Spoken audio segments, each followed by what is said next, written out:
What if I told you that the world's overpopulation crisis is now a myth? For those of us in my generation, myself being 53 years old, we were told during our teens and high school and maybe even college years that the world was going to be overpopulated and was going to be, we were going to completely starve the planet of resources, in 40 or 50 years' time, that the world would reach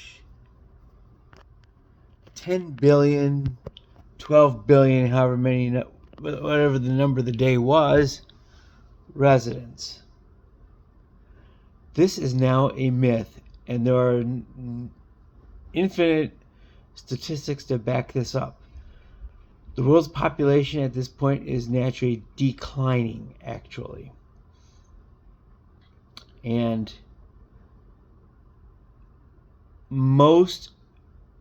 again, I'm going to talk about fertility rate real quick. And this is where the root of it comes from. Fertility rate is the number of births for every fertile woman around. Replacement level is considered to be about 2.1. So every fertile woman of childbearing age, which is considered generally to be between the ages of 21 to 35, I believe is the standard they use. Don't quote me on that. I'm not writing it in blood, but 2.1 anyway is the replacement number, generally established as needing to sustain or maintain an even population, given things like infant mortality, and other reasons why a child may not survive to be of childbearing age themselves. And of course, the woman has to replace both herself and a man. So that would be 2. And then 0.1 is that margin of error that's built in. And most countries in the world right now are short of that. How short they are depends on the country, of course. The United States is at 1.71. Much of the West, and Canada is at a similar level. Much of the European countries are in the 1.5 and under range. The Baltic states are in perilous shape themselves.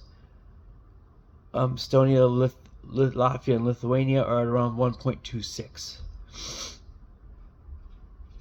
which is actually the same level as Russia is at, 1.26.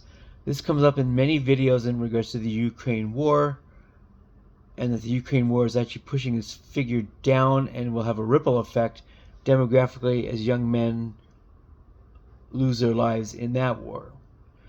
And it's very similar actually for the other side as well. Ukraine itself is at the same level, around that 1.25 level. The Eastern Asian countries are actually in the most perilous shape of all. South Korea at this point has the worst fertility rate in the world. They're at 0.90. Japan is just barely at the 1.0 mark. The reasons in those countries are generally considered to be economic, in that those countries it's become too expensive to have children. We also have cultural dynamics in Western Europe and the Americas that are also causing this shift,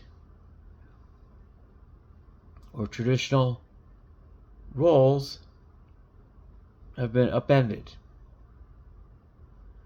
Same goes for most of the Western world, including even Eastern Europe and Russia itself. Southeastern Asia is not doing much better.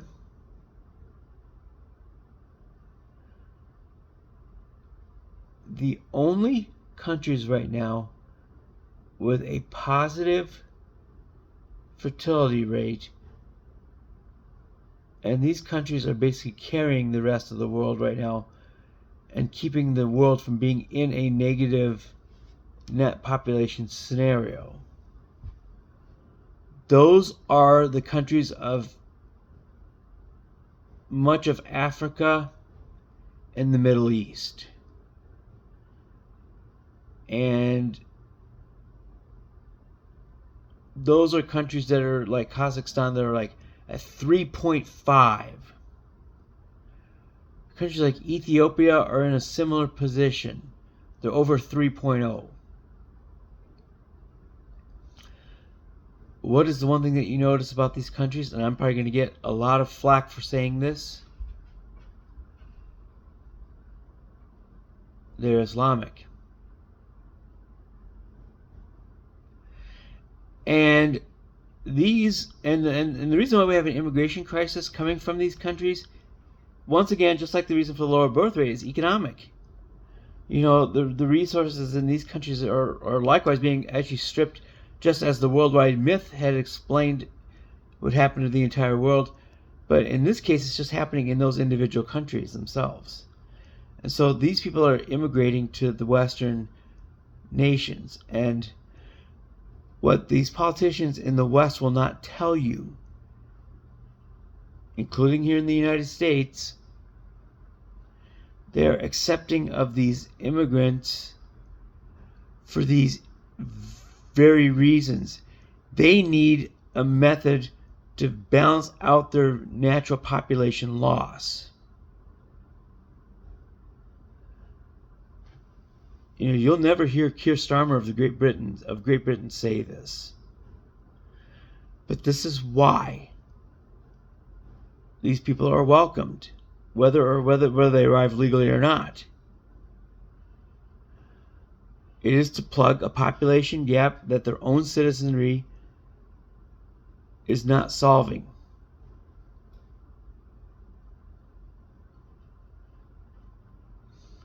And this is really the only solution available. And for these people who are migrants who are leaving these countries, it is also their only solution available in order to seek an economic better life in the West, in Western Europe, and of course in the United States and Canada as well. Now, the Trump administration is putting basically a deadbolt to this process, mostly for political gain, I'm sure, but without having an influx of individuals, he is potentially putting the United States on a path towards net population loss. Right now, immigration is the only reason why the United States is not at a net population loss as a country. As I've mentioned in previous videos, 47 of the 50 U.S. states are at a net population loss at this point, based on fertility rate. Now, immigration has nothing to do with it, but only 3 states are in the positive. And of course, those are 3 more traditional values types of states, which encourage young marriage and families. Those 2 states, and this will not surprise a single person, are North and South Dakota and Utah. Birth rates not very far above the 2.1, but Utah is actually at the highest level. Their fertility rate is around that 3.0 mark. The Dakotas are just above the 2.1 level. But again, they're also not very high immigration states either, but their populations are still growing on a robust level. International immigration doesn't figure very much into these 3 states. However, internal migration does. And so the result is you have North and South Dakota populations at all-time highs. South Dakota just crossed the 900,000 mark. North Dakota just crossed the 800,000 mark. We are at the point here where these states, 3 states in particular, are going to be gaining additional congressional seats probably in the next 2 censuses. Utah is an almost certain slam dunk to gain 1 seat in the House. South Dakota has a possibility of gaining their second seat back in 2030. North Dakota could possibly achieve it in 2040.